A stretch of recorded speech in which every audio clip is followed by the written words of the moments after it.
Okay, then I'll start by greeting you all. Hi, everyone. Thanks for joining this webinar, and thanks to VAIA as well for inviting me to present this. So the topic of this webinar will be automated detection of political trends and vaccine skepticism from social media text.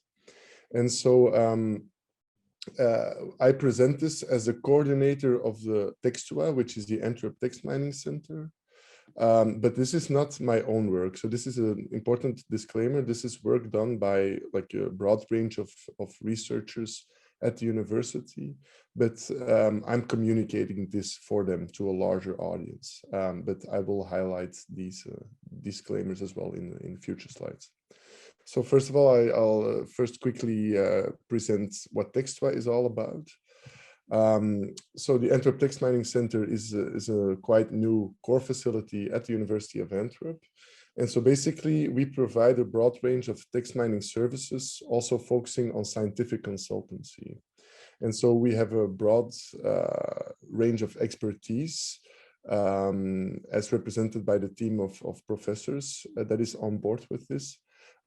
So with professors on topics of computational linguistics, also digital humanities, applied data mining, explainable artificial intelligence, etc., etc.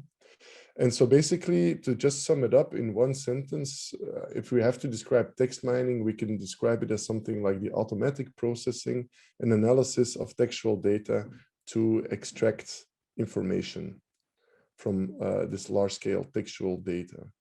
And so there's different levels of information that we can extract from this. The first one is the most obvious level of information, and that's factual information.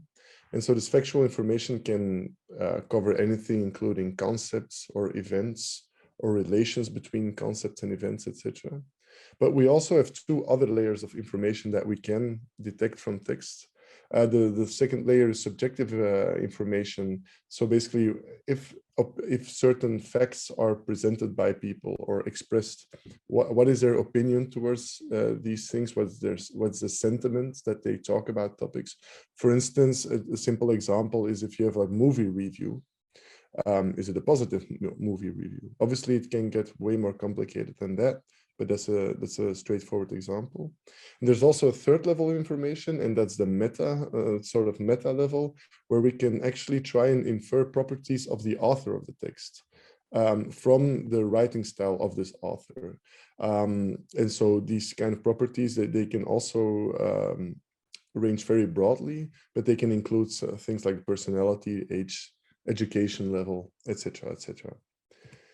And so CLIPS is the research center at the University of Antwerp that includes the computational linguistics part, and it's also the research center from which TEXTUA has originated originally. And so basically in the research center, we have covered already a broad range of research topics in computational linguistics, also where I did my PhD. And so these topics can range from any kind of clinical text processing to a conversational agent development, or also trying to verify the authorship of, for instance, Old English or Old Dutch manuscripts, or detecting hate speech online, etc., etc. So once again, we have a broad range of topics there. But a prominent recent topic that various researchers at CLIPS have investigated is the automated monitoring of public discourse as represented on social media platforms. And so in this webinar now, in the following minutes, I will focus on two substrains of that research. The first one focuses on political issues, and the second one on very specifically on the skepticism towards vaccination. So I'm going to start with the work that was done on political trends. This work was mainly carried out by Tim Kreutz, who's a PhD student at CLIPS, and Walter Dalemans, who's a professor at CLIPS. And it's based on earlier work by Tom de Smet, who is one of the leading people from TextGain, which is a different spin-off company from our CLIPS Research Center.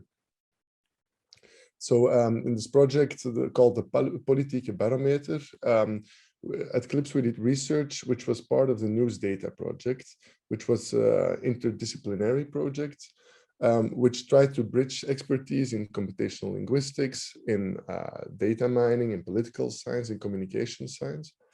And basically, we joined forces with all of these departments and these research groups to focus on a very specific, but also very broad question, being what is being written about political parties on social media, and how can we monitor this as well as possible in a real-time context. And so to achieve this, people at CLIPS have come up with software that scrapes around 1,000 news articles per day automatically, and around 200,000 tweets per day as well. And then all of this data is being automatically analyzed to really sum it up in various trends that we can visualize in a time analysis as well. So this is the link, politiekebarometer.antwerp.be, where you have an interactive demo and a visualization. So I really recommend all of you who are slightly interested or more in this topic to visit this website and try it out for yourself. You can even try it during the presentation. I have some slides with examples of things that you can look for in this demo environment. So some levels of analysis that were carried out was, for instance, to look on a time level at the mentions of political parties and their politicians. So what you see here is various curves which represent political parties and how prominent they are on Twitter and in news data. So you see here that the N-VA has been the most prominently named party on Twitter in the last month, basically, which isn't very surprising in some ways, I guess. You see also that there was a very brief spike of MR. So I guess this relates to a very specific political incident. To be honest, I don't know what. Maybe people who are more into politics these days can tell me about that. But also, we can not only look at the mentions and the frequency of them, but most importantly, we're also going to look at the sentiment that is expressed in these mentions on Twitter. So when people talk about N-VA, when people talk about CD-N-VA or Open VLD, how positive or negative are they speaking about them, and how variable or susceptible to fluctuations is this discourse. And you see that, for instance, N-VA it's quite a steady negative sentiment towards it, because the red part is the sentiment, the negative sentiment, green part is positive sentiment, and the other color is neutral.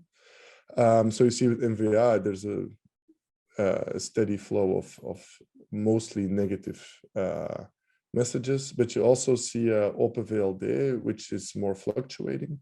And obviously this is going to coincide with some very specific political events that happen, which influences the opinion of the public, certainly with respect to their attitude to political parties.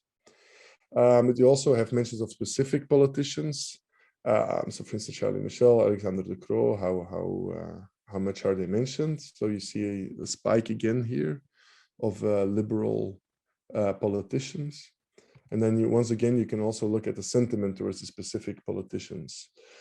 So you see that Will Mess has been quite a divisive figure over the days, just like Alexander De Croo and Charlie Michel. So this is quite interesting because it can really really reveal specific incidents also in hindsight. So imagine if you go like a half year further in time and you look back at this data and you want to get an idea of certain opinions, trends, political trends that were going on. This data can also reveal some very obvious patterns there. When we're talking about like the technology that actually allows us to make these kind of analyses, the scientific backbone of this specific part of the research, the politiekebarometer, covers two main domains, really. The first research topic is centered around trying to adapt general sentiment detection techniques in artificial intelligence for specific domains, such as political text in a social media text genre as well. And so researchers at CLIPS have come up with some state-of-the-art methods for that. And then another focus point is try to detect and classify political issues automatically from any kind of text genre, but then in this case, focusing on social media text and news articles. But also the techniques have been validated on political party manifestos and parliamentary documents as well. These state-of-the-art techniques are what's under the hood of this Politieke Barometer. So certainly I encourage you to interact with it even further. See if anything interesting pops up for you specifically. But so that's the monitoring of the political trends. In the second part of this webinar, I will talk about the vaccine skepticism. So this is a more recent research topic, and it basically has flowed out of the political trends analysis. That this is follow-up work to some extent, but carried out by different people as well. But this was also in the context of the corona crisis that research centers in artificial intelligence in general, also we at the University of Antwerp, try to also have some kind of societal value.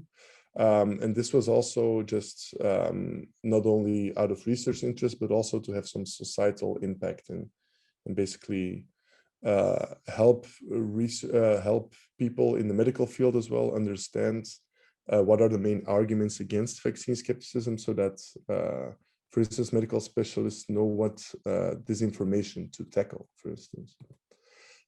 So first tool that has been developed is called Flexsample. It was developed by Jens Lemmers, Jens van Nolte, Tim Kreutz, and Walter Dalemans. And there are some demographic predictions that are part of Flexsample, and these were provided by TextGain, which is a separate spin-off company originating from Clips as well, but it's a different entity, really.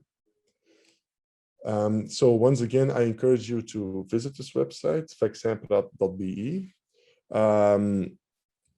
where you can look at various analyses of Twitter and Facebook data, where we really try to get a time analysis insight of how do certain attitudes towards vaccination fluctuate. And so here you see a green curve, which basically resembles pro-vaccination mentions. You have the red line, which is anti-vax statements, and the neutral line is just really tweets that are about vaccination, but don't have a specific negative or very positive opinion. And you see here that it can fluctuate quite a lot from day to day. And so this basically shows how much impact also there can be from specific news articles on specific subtopics of vaccination. But you see that it's prone to fluctuation as well. But we go much further with these analyses. We can also see what are the hotspots for vaccine hesitancy. So you see that in the south of Holland, of the Netherlands, I'm sorry, you see some hotspots for vaccine hesitancy and vaccine skepticism, which I think aligns with what we can guess from reporting in the news as well, that there are concentrations of people with a lot of anti-vax sentiments there. I see the questions about the sentiment analysis, but I will go into that once I finish the presentation. So I will tackle that, but now I will first carry out the presentation. Now, the profile of the authors, we can also try to infer certain characteristics of the authors to just basically have an idea what we're dealing with, right? When people post anti-vax messages, for instance, what kind of a profile does this author have? Like we see, for instance, that mostly these vaccination messages, they are predominantly posted by men. We see that predominantly they're posted by people with a low education level.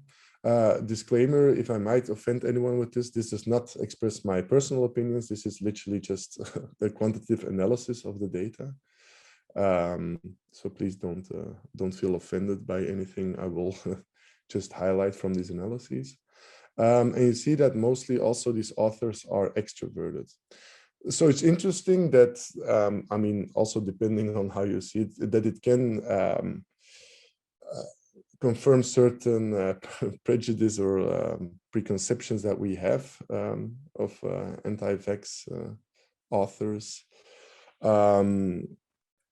But basically, you do see that there are some noticeable trends here, really. And also, if you're going to see what do they talk about, really. And so one way to visualize that is these kind of word clouds, where the larger word is, the more it gets mentioned. You see that people focus a lot on the companies providing these vaccines, like Pfizer and the Moderna vaccine, AstraZeneca vaccine. And then the hashtags, you see that it's really about any kind of restrictive measures that were imposed in the context of the corona crisis. So we're talking about vaccination passport, vaccination duty, blah, blah, blah. But you also see other people with pro-vaccination hashtags who say, like, I want that vaccination, ik wil die prik. So really, it really visualizes quite clearly what we would expect to pop out from these analyses. But so this is a very empirical confirmation of our preconceptions of what the patterns might be. Then a more advanced application under the hood of all this technology. It's really where we go to look at the specific narratives and motivations, excuse me, that are used by these anti-vax authors.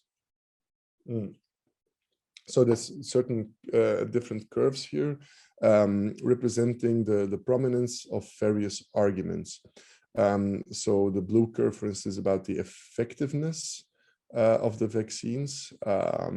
The red curve is about any kind of institutional motivations. So people who, for instance, suspect some kind of malice from the government, etc., totalitarian traits, etc., but also concerned about safety and freedom, etc. And so you see that depending on the day and the moment, certain motivations or narratives are more prominent than others. Probably related to how things are covered in the news and how people are reacting to that, or how conspiracy groups on Facebook, for instance, might be focusing on certain subtopics. But let's once again focus on the scientific backbone here. So relevant ongoing research at CLIPS, for instance, where there's three main research directions to really try and improve the technology underlying something like Vaxhandshots. The first strain of research is domain adaptation, where we have these large language models that are like complex models, which model like the meaning of language in various contexts, and that they have been trained on like a general domain, large amount of text scraped from the internet, for instance. But in this strand of research, we take those models and we fine-tune them further on data that is specifically concerned with vaccination discussions on social media. And so the point of that is that if we continue training these large pre-trained general domain models, for instance, on the specific data that we want to apply it to, then it learns better abstract representations of different meanings of words in this kind of use context. So it basically gets more knowledge of the different kind of subtle implications of word use in these kind of contexts of vaccination discussions. The vaccine skepticism itself is also detected using heterogeneous information networks. So basically, we try to represent different parts of information into a large connected and layered graph representation. And then we incorporate not only tweets that users have posted, but also meta information about these users, such as the biographies and the networks of who follows who. And so the thing is that these kind of networks are also very revealing, because I mean, it's quite self-evident that this kind of conspiracy groups, conspiracy theorists, they clump together. on social media. And you see that if you combine this kind of meta information with also the text that they post, that we can analyze automatically using natural language processing, artificial intelligence. If you combine that, the leverage becomes quite substantial already to really try and predict vaccine skepticism with much more accuracy. And so here we can also detect vaccine skepticism at different levels of categorization. So you have a binary possibility where we say, okay, is it skeptic or not? But then the argument detection is where we're going to look for specific arguments. And I see that Stefan Morkov here has already asked a question about that. So I will go into more detail in the questions about this. But so basically, there was a binary setup, but also a more nuanced setup where several categories of arguments were delineated beforehand. And then we had to classify tweets into that. As a last application, I will quickly go through Vax Handshots, which is a collaboration with Jessica Bouma, Maxime de Bruin, Ehsan Lotfi, and once again, Walter Dalemans. And this is a chatbot, which provides automated question answering for COVID vaccination. And so it uses official information and is hosted in open source environment. And so basically how the model was trained was to first delineate 150 different answer types and different kind of questions. Then we collected training data for that and evaluated to what extent the vaccine chatbot can provide relevant answers to educate people with any kind of questions about the vaccines and their effectiveness, et cetera, et cetera. And so the evaluation showed that chatbot is actually 90% accurate. And so the way it can function so well is by using quite an advanced natural language understanding pipeline that basically combines cutting-edge deep learning with neural networks with more classical machine learning for natural language processing. So basically uses the best of both worlds in that sense. And so this is, for instance, an example of vaccination hesitancy. If someone asks the question, I'm a 30-something person, why would I get the vaccination? And then you have an entire answer or rebuttal really by the chatbot. And then you can also see where there's possible follow-up questions that people might raise really. So this is where Vaccinpraat.be was focused on highlighting larger trends. Vaccinchat.be is more like a more engaged form of technology where really the aim is to really inform the public and have more of a direct societal impact and go from observation to more active participation, really. So the scientific backbone of this is once again that we try to train underlying language models to have better abstract representations of the meaning of these questions, but also that we try to investigate what kind of publicly available training data that isn't these direct kind of conversations that we can use that are still useful to train the model indirectly, and that has an impact on the performance as well, so that also we know how in the future how to quickly develop new chatbots. And then we also have the issue of the personalization of the chatbots, where first we try to detect the specific emotion that people express in their questions.